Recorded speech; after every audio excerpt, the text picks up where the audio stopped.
7 o'clock on the dot. A very good evening to you. I'm Sophia Cambridge with this Sunday, December 17th edition of the CBC Evening News. In our top story tonight, just days into the start of the winter tourism season, and Barbados has welcomed another new flight from its main source market, the United Kingdom. This time it's the inaugural Thomas Cook flight out of London Gatwick to Barbados, which touched down around 6 last evening. Sharika Griffith has that story. Tourism officials are predicting another record year for visitor arrivals in Barbados, with more than 800,000 passengers estimated to spend time on the island by year end. If early indications are anything to go by, 2018 is shaping up to be another bumper year, as several airlines have increased flights from various markets. The latest to do so is British airline Thomas Cook. From now until mid-March, the airline will be making weekly trips to Barbados from London's Gatwick Airport. Thomas Cook's head of sales, Sharon Kung-Fu, says the new flight is already in high demand. Personally, I'm a fan of Barbados. I've been here a couple of times. I'm absolutely delighted the fact that Thomas Cook Airlines have taken the decision to actually open up the route now from Gatwick Airport. For us, it's a major step, as predominantly we've been flying from Manchester Airport. I'm absolutely delighted to say that today we had a full flight and the route is selling really well. She was speaking at a reception to welcome airline officials and crew members after the flight touched down at the Grantley Adams International Airport. Even a heavy downpour, which sent passengers scampering, could not dampen the evening's celebrations. Chairman of the Barbados Tourism Marketing Inc., Alvin Jemmett, was full of praise for the London-based arm of the BTMI. He says it continues to ensure Barbados remains the Caribbean destination of choice for UK travelers.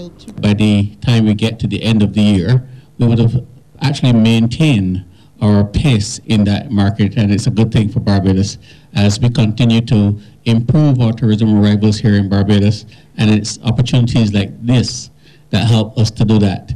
And I can't be more pleased with the team out of the UK for once again finding additional opportunities to help boost our tourism arrivals. The flight was also a special one for pilot Captain Maurice Flemings, as it marked his final voyage before retirement.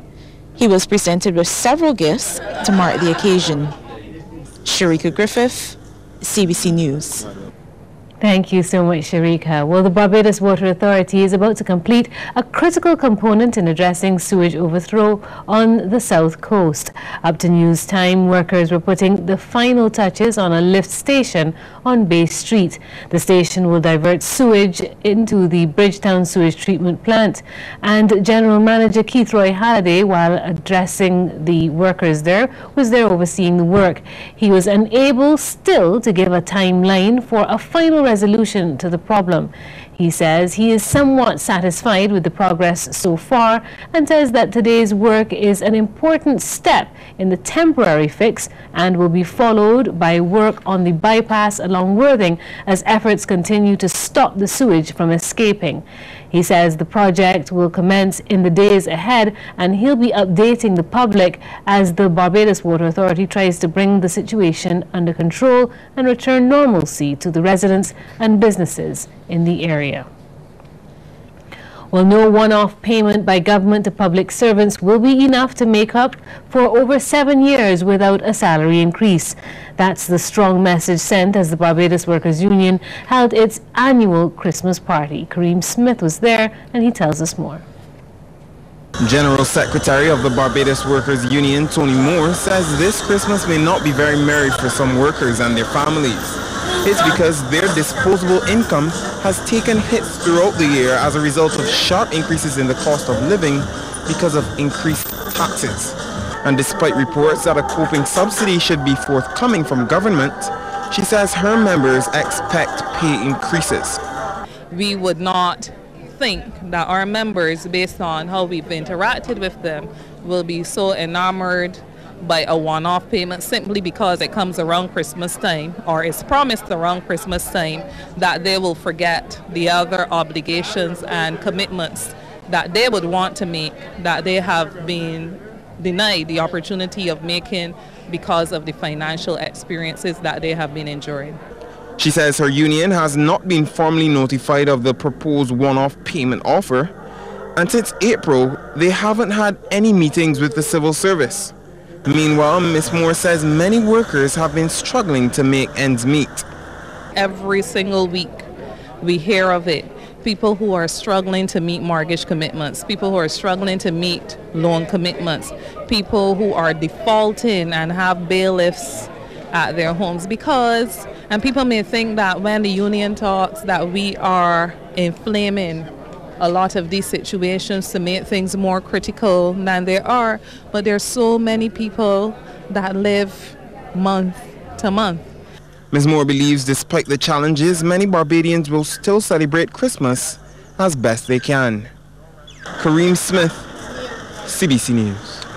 Well, Attorney General Adriel Brathwaite believes that Barbadians should not solely focus on the negatives, but also acknowledge the positives in our island. He made the remarks during a church service for retired fire officers at the St. Lucy's Parish Church.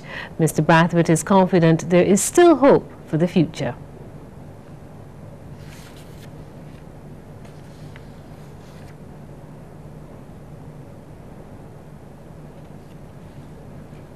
Appears we don't have that extract. We apologize. This morning's service included tributes to former fire officer, the late Christopher Edwards, who died tragically while on duty back in 2010. Canon Goodridge says some of the late officer's traits of commitment and dedication need to be emulated by all Barbadians. We have too many lazy people in the workforce of this country, both public and private sector. It is such commitment and dedication that will build a better and a stronger Barbados. For if there is one thing that we can take from the life of our departed brother Christopher Edwards, it is commitment and dedication to duty. We'll take you back now to that clip from Adriel Brathwaite, the Attorney General, who's reminding Barbadians that we need to focus on the positives rather than the negatives. The good news is that all isn't lost in this country. There are many, many good people in this country. That's the good news. So in spite of the fact that in particular, that some newspapers, that the only thing you see on the front page is the bad news, there is good news out there in this country. Do not give up. Do not give up on us. We'll have more news just after the break.